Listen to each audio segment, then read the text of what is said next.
Hola, ¿qué tal? Seguidoras y seguidores de su programa Enfoque Jurídico.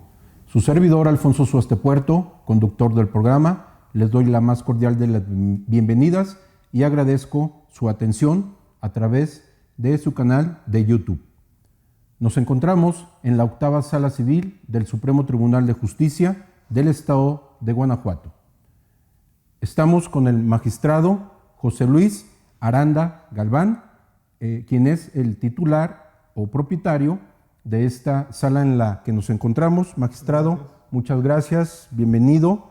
Y pues bueno, vamos a desarrollar un tema interesante, práctico, relativo precisamente a las acciones que se pueden ejercitar en una demanda y también lo relativo al planteamiento de las excepciones y defensas también que se pueden hacer valer a través del escrito de contestación de demanda.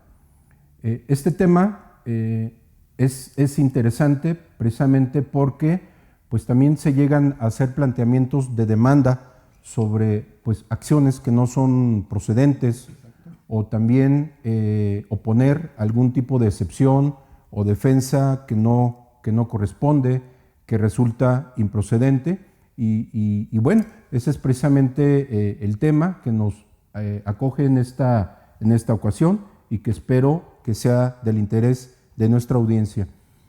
Comenzaría, magistrado, preguntando qué es la acción.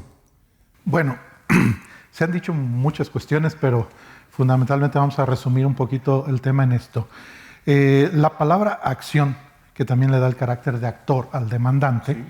La palabra acción, el término acción o accionar, significa incitar, dicen, al órgano jurisdiccional a que asuma un papel preponderante en la resolución de un conflicto, ¿no? Entonces ese es un derecho subjetivo público que tiene todo gobernado a raíz de lo que establece el artículo 17 constitucional de nuestra Constitución Federal, que establece que nadie se puede hacer justicia por propia mano y que para ello estarán de manera pronta, expedita, completa, imparcial, gratuita, los tribunales tanto de los estados como de la federación a disposición de los justiciables o ciudadanos para que hagan valer precisamente esto, sus acciones, aquellos derechos que ellos sienten de alguna forma vulnerados, no cumplidos, no observados por otra persona o otras personas, que incluso puede ser el Estado, las acciones también se pueden intentar en contra del Estado, y con el fin de demandar o de lograr obtener ese reconocimiento de su derecho,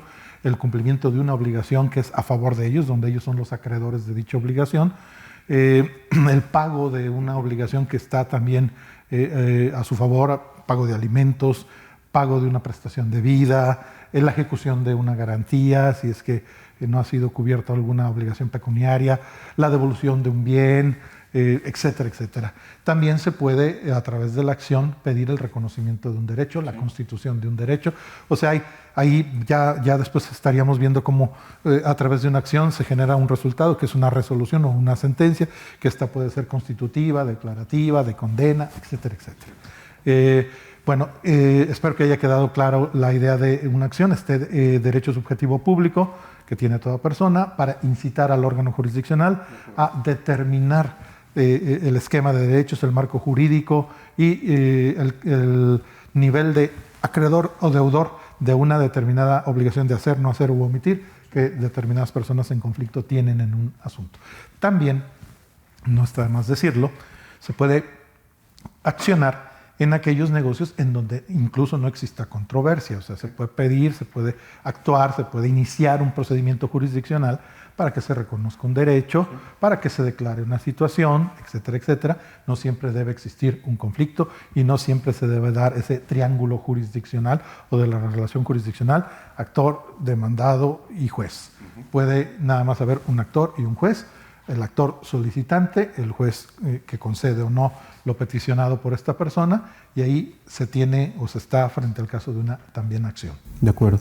¿Y qué es lo que recomienda, qué es lo que sugiere usted para hacer un planteamiento adecuado, es decir, que el ejercicio de la acción del derecho subjetivo que usted nos habla sea planteado precisamente para para llegar a un éxito, a una resolución favorable para quien la ejercita? En la práctica se tienen estos detalles. En la universidad también nos dan una embarrada de lo que es todo esto, desde el punto de vista teórico, pero no nos enseñan a desarrollar en talleres elaboración de demandas, estructura. Sí nos habla el Código de Procedimientos Civiles, en el caso de Guanajuato, el 331 del Código de Procedimientos Civiles, nos habla de la estructura que debe contener una demanda, o el 824 en materia de juicios orales, que nos dice la estructura que debe contener más o menos una demanda en materia oral familiar, el tribunal al que va dirigido, la vía, la acción, todos los presupuestos procesales, los hechos en que se sustenta la acción. Pero hay muchos detalles que en diferentes clases o cursos que me ha tocado impartir hemos discutido en la interacción con los pupilos o los alumnos, en donde esto está bien redactado, esto está mal redactado, esto se peticionó de más, se peticionó de menos, esto sale sobrando, no sale sobrando. A veces es muy importante encontrar ese adecuado balance en la narración de hechos de manera muy clara, muy sencilla, porque también se tiene un detalle que mucha gente no alcanza a entender bien. A ver, ¿por qué si yo soy una parte actora y formulo mi demanda de manera incompleta, incorrecta, irregular, obscura, por qué el juez sí por una sola vez me puede requerir para que la aclare, corrija o complete? ¿Por qué me puede? ¿Y por qué yo, si soy el demandado y contesto la demanda, no importa que la conteste bien, que la conteste mal, que la conteste a medias, que me allane a ella, que no me allane a ella, lo que tengo que hacer cuando tengo que contestar una demanda? A mí nadie me corrige nada. Pues fíjate que esa situación de que el juez tenga que intervenir para pedirle al actor que corrija, aclare o subsane cualquier defecto que se encuentre, y además detallándole específicamente el defecto que se encuentre en la demanda, lo cual podría decirse, oye, pues que no son los jueces imparciales y que no la justicia debe ser igual para todos, aquí le está echando el hombro, le está echando la mano el juez a la parte actora. No, hay que entender bien esto, porque esa función del juzgador significa que debe quedar muy claro lo que pide el actor, lo que le demanda el actor al demandado, y esa claridad, esa concisión, esa sencillez en una demanda le va a ayudar también al demandado a exponer sus excepciones, sus defensas con toda claridad y precisión y saber cuáles son. En la práctica profesional hay muchas fallas de ambos lados. No saben expresar la acción, no la manejan de manera adecuada. A veces intentan acciones que no son las correctas. No es lo mismo que yo le pida la posesión de determinado bien inmueble a una persona a la que le concedí su uso, o a una persona que me lo invadió o sin ningún derecho se posesionó, porque contra uno tengo una acción real y contra otro tengo una acción personal.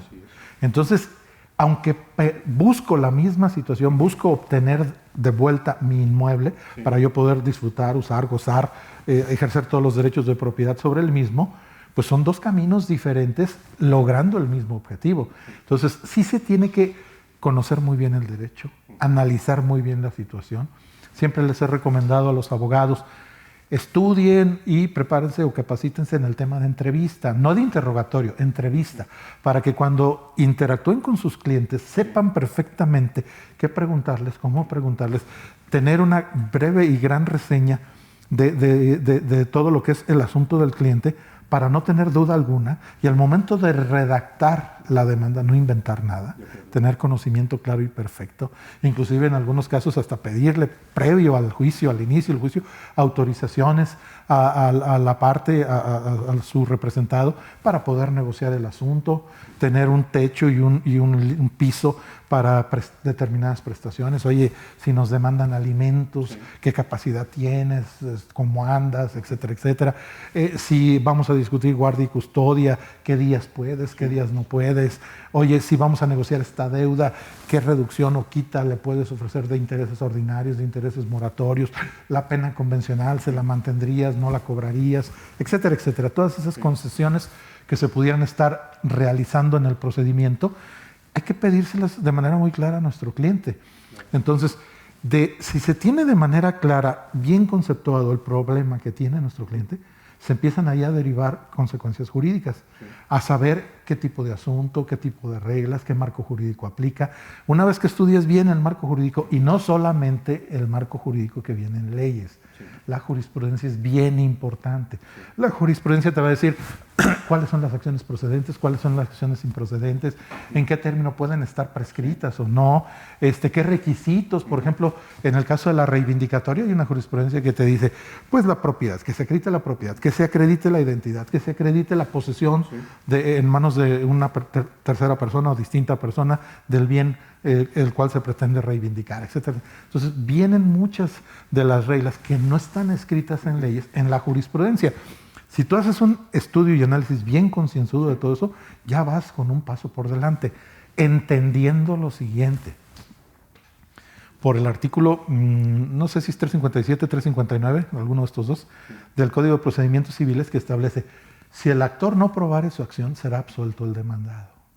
A mí me ha tocado ver casos en donde el actor presenta su demanda y el demandado, por las razones que ustedes quieran y manden, no contesta, contesta mal la demanda, no pugna, no controvierte los hechos de la demanda, y hay que decirlo, el demandado que no controvierte los hechos se le tienen por admitidos. Entonces, pero resulta que después de haber hecho un pésimo trabajo la parte demandada, el actor pierde el juicio. Porque no estructuró, porque no armó todo ese andamiaje jurídico para lograr el resultado que él quería. El ver materializada su acción de pago, de rescisión, de terminación, de lo que haya demandado en un contrato, en un acuerdo jurídico, en un pacto jurídico, en una relación jurídica, lo que haya demandado y no lo haya obtenido es por deficiencia. Y aquí hay que decirlo con toda claridad y de frente a las cámaras.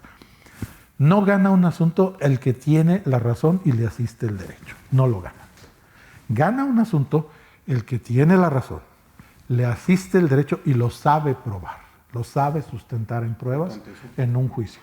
Porque muchas veces hemos visto gente que llega aquí con, es que tengo o no tengo la razón, magistrado. Tiene la razón. ¿Me asiste o no me asiste el derecho? Le asiste el derecho, pero no lo supo respaldar con pruebas, o sus pruebas resultaron insuficientes, o sus testigos no declararon lo que tenían que haber declarado, o su perito no contestó el cuestionario como debía haberlo contestado, o no fue tan eficaz su estrategia probatoria, y por ello está usted perdiendo el juicio. Entonces, eso es bien importante. La manera en que tu acción, denominas tu acción, ejerzas tu acción, el tiempo en que ejerces tu acción, las consecuencias que derivan de esa acción, porque también digo, por ejemplo, en un contrato de arrendamiento no solo voy a pedir que se rescinda o termine el contrato, voy a pedir la posesión material, voy a pedir que además de la posesión material del bien me lo entreguen al corriente en sus pagos, al corriente en sus servicios, al corriente en todo lo que fue contratado alrededor de ese inmueble, y pues en las condiciones en las que más o menos yo lo entregó, con un deterioro normal o ordinario. Hay ocasiones en que también se los he dicho en cursos, etc. ¿Qué pasa si no pido los gastos y costos de un juicio, si no ejerzo esa parte de la acción? No pasa nada, la ley te lo contempla. La ley te lo da como, va por default. Y además la ley dice, el que pierde paga los gastos y costos.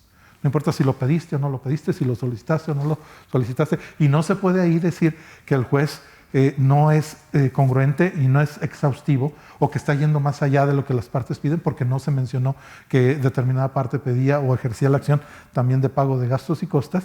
Pues viene de cajón, viene de complemento, la ley lo señala. Entonces también hay que entender eso muy bien.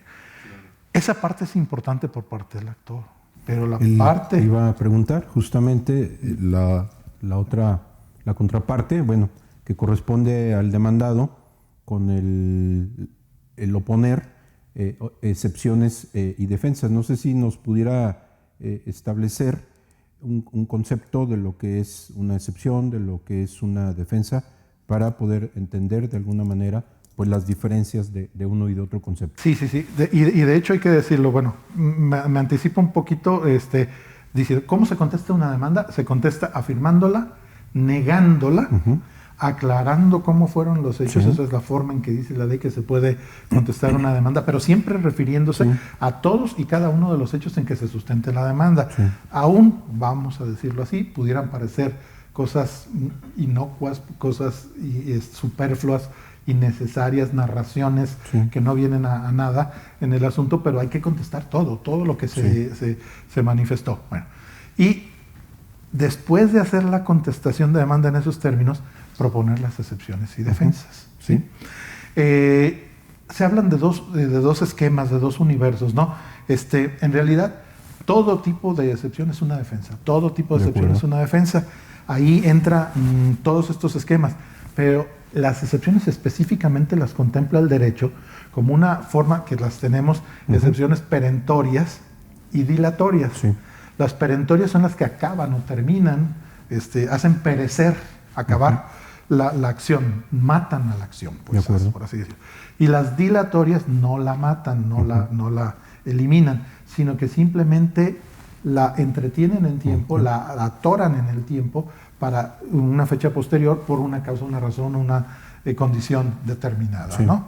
Entonces, los jueces tienen reglas específicas al abordar una sentencia y hacer el análisis de cuáles excepciones son perentorias, cuáles son dilatorias, cuáles entran con un estudio preferente al análisis en la resolución, etcétera, etcétera.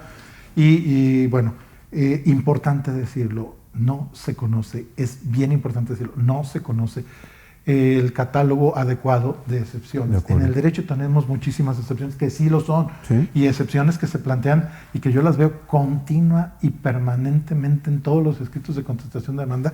Por ejemplo, les digo, compañeros, cuando ustedes oponen excepciones como en materia procesal, estamos hablando de materia procesal, civil y familiar, cuando proponen excepciones como la de non mutati libelli, non adiplenti contractus, sine actione, etcétera, estas no son verdaderas excepciones, no existen las excepciones en este esquema que manejamos de litis cerrada. Si es una litis cerrada, la parte no puede adicionar, no puede agregar, no puede ampliar su demanda por ser de litis cerrada. Y la litis se traba con el escrito de demanda, contestación de demanda, reconvención y contestación a reconvención. No hay más. Claro. No es como en materia mercantil que se agregan las vistas. Acá no hay vistas. Pero sin embargo, hay gente que non mutati libelli, que no se mute, que no se cambie, que no se modifique la demanda. Ya no la puede modificar. Como la presentó. Y si el juez no detectó inconsistencias, fallas, errores, obscuridad, etcétera, y no requirió, así se fue. Así corrió el asunto. Y al correr así el asunto, así se le corre traslado al demandado. Así percibe el demandado la demanda, que también puede poner una excepción de obscuridad de la demanda, no obstante que el juez no haya detectado esa, si él explica en su excepción, que además un detalle y errores que comúnmente se cometen, no solo el proponer excepciones que no existen, que no proceden o que no operan en nuestro sistema. ¿Qué percibo yo de una persona que opone la excepción, esta que estamos comentando, de non mutati libelli en un asunto de litis cerrada? Ignorancia. Él sabe que aquí no existe la dúplica, la réplica, la contrarréplica, no existen esos esquemas, como en materia laboral existen. Entonces, si me propone una excepción de este tipo, yo digo, pues este cuate no sabe qué está litigando, ni en qué materia está litigando. Igual el non adiplenti contractus, no adicionar, no agregarle al contrato. El contrato y sus anexos, como los presentaron las partes y lo narraron en la demanda o contestación, así se queda, no más, no menos. No puede haber una modificación. Como no va a haber una modificación, no prospera. Sine actione agis, hay jurisprudencia que establece que no tiene más consecuencia jurídica que la de reportarle la carga de la prueba al contrario. Que eso, el onus probandi ya es un sistema operante en nuestro esquema de litigio. El actor probar su acción, el demandado sus excepciones y defensas. Con los demás reglas y excepciones que vienen en las leyes. Que si se trata de un hecho negativo, que si se trata de un hecho negativo, pero implica una afirmación, etcétera, etcétera. Bueno, todo eso. Pero es fundamental detallar que otro de los errores muy comunes que se cometen al contestar la demanda es, se opone la excepción, pero no se narra el hecho en el que se sustenta la excepción. Ese es otro de los errores o fallas o defectos que también se tienen. Y por eso también se pierden los asuntos. Nosotros hemos visto que sí, la mayoría de las acciones prosperan y la minoría de excepciones y defensas prospera. O sea, más las acciones que el actor prueba que las excepciones y defensas que el demandado prueba, en proporción, en porcentaje.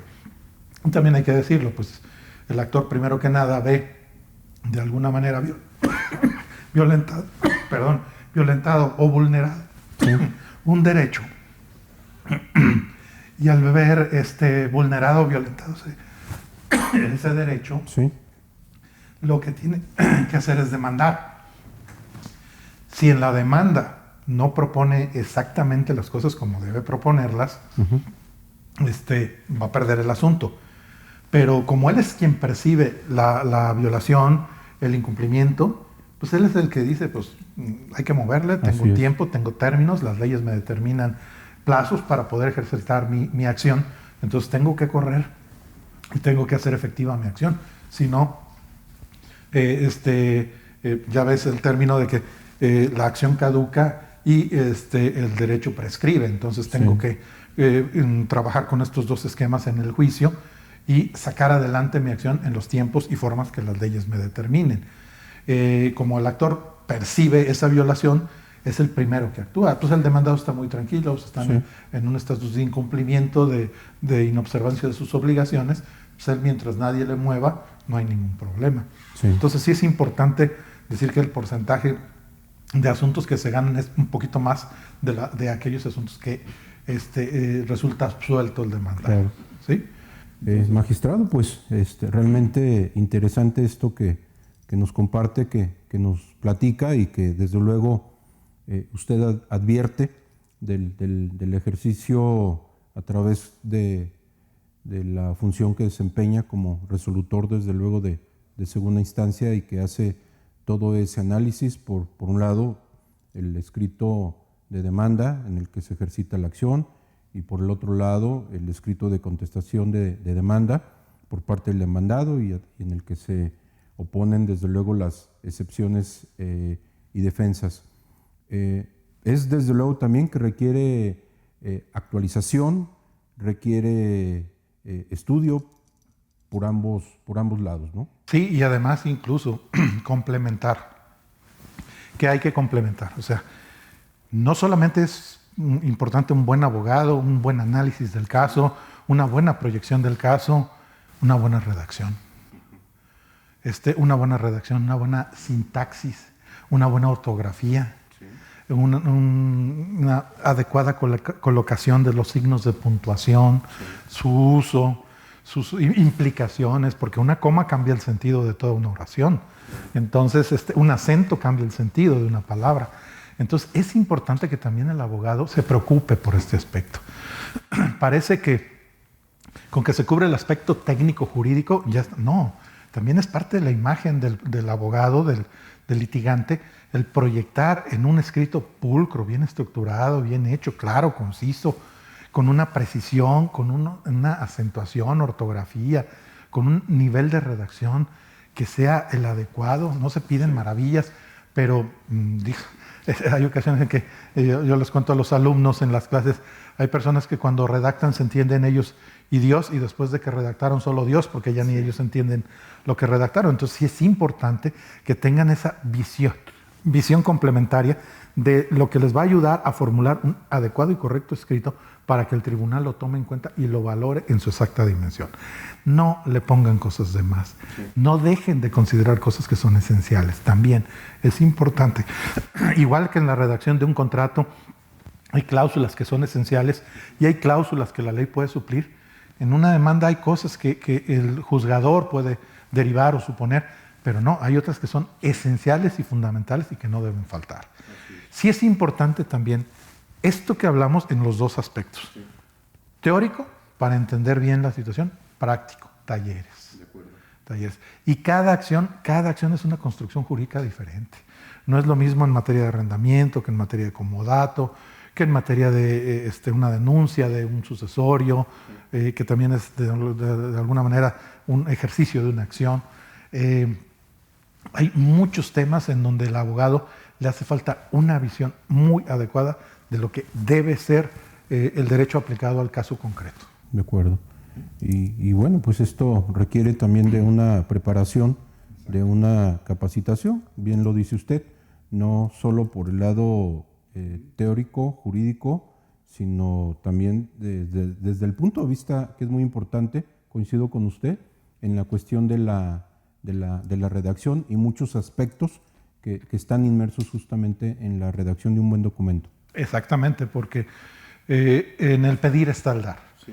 Y la forma en que se pide, se estructura, se formula el argumento, ahí para el juzgador va a ser o muy sencillo o muy complejo satisfacer esa petición. De acuerdo. Pues magistrado, muy interesante esto que nos comparte y que desde luego pues usted lo vive a diario, como lo decía, en su ejercicio como juzgador de segunda instancia. Pues no me resta más que agradecerle su tiempo, el que desde luego nos reciba aquí en esta octava sala civil en la que usted ejerce la función jurisdiccional y pues esperaremos atentos a algún curso, algún taller que desde luego usted desarrolle. Con todo gusto, yo creo que a través de la página y de estos canales de comunicación, YouTube, el canal de Enfoque Jurídico, van a estar recibiendo próximamente información de estos cursos, sus modalidades, si son virtuales, si son presenciales, si son híbridos, si tenemos las dos modalidades, porque la pandemia nos trajo muchos aprendizajes a todos los que damos cursos y también a todos los juzgadores. Ya podemos realizar audiencias a distancia con toda la validez jurídica, entonces también podemos impartir cursos y capacitación a personas que inclusive no se encuentren de forma presencial en el grupo, en el lugar en donde se esté desarrollando la temática, pero que perfectamente a través de diferentes medios e instrumentos, incluso hasta su celular, se puedan conectar con nosotros y puedan obtener toda esta información, que ojalá les resulte de mucho valor y de mucha utilidad. Lo que queremos es darles herramientas, claro. De eso se trata. Así es. Muchas gracias, magistrado. Muy amables. A ustedes, seguidoras y seguidores de su programa Enfoque Jurídico, me despido, su servidor Alfonso Suaste, y pues los invito a que sigan las emisiones de su programa a través del canal de YouTube. Muchas gracias.